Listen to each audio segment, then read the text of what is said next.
Chapter 35. Tori? Sam? You in here? Thad! I cried. The door was pulled open, and there stood Thad, lit lantern in hand. What the dickens you two doing in here? I could have sworn he was smirking. Never in all my life was I so glad to see anyone. I flung myself at him and gave him a hug. As for Sam, I saw him grin, the first time. In a great rush, I told Thad what had happened. He said, "Any idea who locked you in?" "Has to be the crimps," said Sam. "How'd you find us?"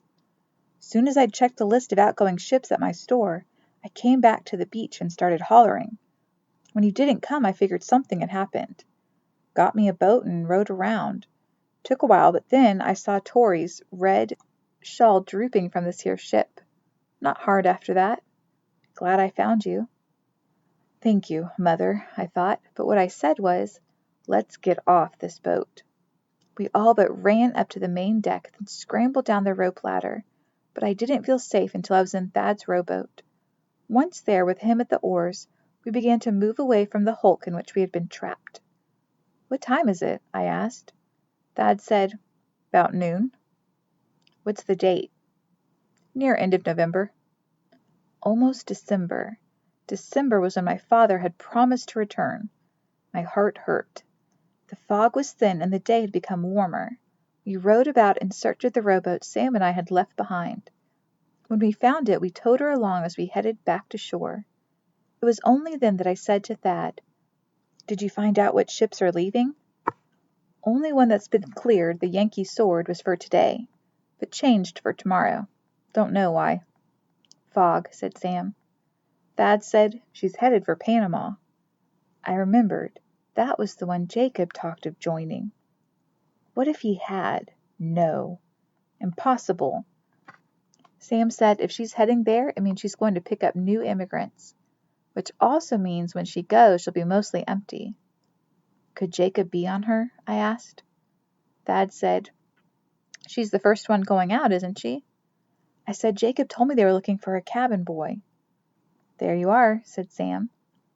"Think he could be on her now?" Thad said, "We're pretty sure they just moved him, didn't they? Probably why they locked you up." Sam said, "Can't be sure he's there, but we should look." I said, "Could we get on her search?" "You can't just board her," said Sam. "And if he's there, they'll never let you on." As soon as our boat touched the beach, we climbed out. The fog was gone, replaced by dreary drizzle. I turned to Sam.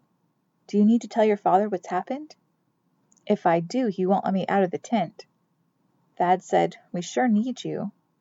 "Told you," said Sam. "I'm not doing it for you. My way of going against Castle." "I'm grateful," I said, and I reached out and held his arm and gave it a little shake. "We couldn't do this without you." Sam didn't pull away. All he said was, "I know." I said, "I need to speak to Señor Rosales. I promised to tell him what I'm doing." Thad said, "What are you doing?" "Not sure," I returned, feeling exasperated, "but I need to speak to him." "Where's your friend?" asked Sam. "Up the hill." "Let's go," said Sam, and the three of us started off. Though I had no idea what the boys were thinking, for my part, I wanted to believe that Jacob was being held on the Yankee Sword. The notion both encouraged me and scared me. Encouraged that we had a real idea where he might be. Scared that if the ship was about to leave, we had to get to her fast. At the same time, I had to acknowledge what Sam had said. We weren't truly sure Jacob was on her. And even if he was, we had no notion how we could get him off. My worry led me to a further thought, that Señor Rosales just might be wrong, that perhaps that man I'd seen in the police office, the one with the broken nose, had acted on his own. That made me think that if I told Chief Fallon what had happened to us, being trapped on that ship, he'd know that Jacob was in trouble and he'd help. It would make things so much easier. Surely he could board the Yankee Sword. Fortified by the idea, I moved faster. Thad and Sam stayed with me. We never reached our tent. Señor Rosales saw us coming and ran out from his cafe. "Hola!" he cried. "Corderita, I'm glad to see you. Any news of Jacob?" "We think so. This is Sam. He's been helping us look." "Mucho gusto," said Señor Rosales, shaking Sam's hand. but he was more intent on my account of all that had happened. Good for you, he said to Sam when I was done. And you too, he said to Thad, for helping Torrey. I said, Senor Rosales, I want to go back to Chief Fallon. He grimaced. Senorita, I told you, he may be working with these crimps. We don't know that for certain. Senor Rosales looked to Sam and Thad as if to get them to convince me. If Fallon is connected to the crimps, Thad reminded me, and you go to him, you'll only be telling them we're off that ship. Won't be good, Sam agreed. I know it's risky, I said, but he could make a big difference. I have to try. Not wishing to wait a moment more and without lingering to see if my friends would join me, I started off for Portsmouth Square. The others, albeit reluctantly, followed. I approached the square from the south side. As ever, it was swarming with men. I worked through the crowds. But as soon as I spied the old schoolhouse, the police office, I came to a halt. 4 men were standing in front of the building talking. I recognized 3 of them, Chief Fallon, Mr. Castle, and the man with the broken nose. I needed no further proof. Chief Fallon was working with the crimpers. My friends came up to where I was standing. What's the matter? Asked Sam. I pointed. The police house. See those men? Ugly, said Sam. Who's the 4th one? I asked. He was a large man with a shock of white hair and a large white beard.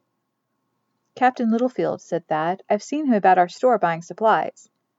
Guess what? He's captain of the Yankee Sword. That's all the proof I need, I cried. Why else would he be with those people? Jacob must be on her. Sam started to back away, pulling me with him.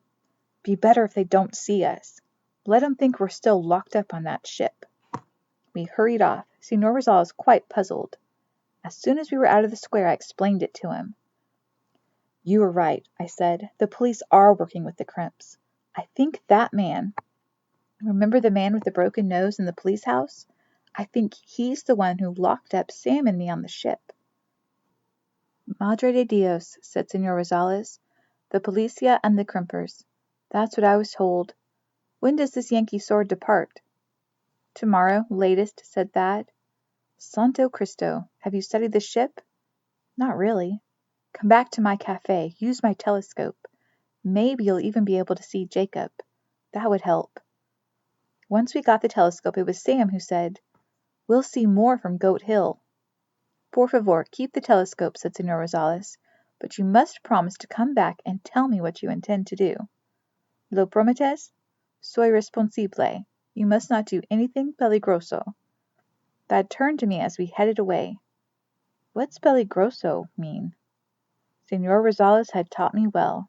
I said, dangerous.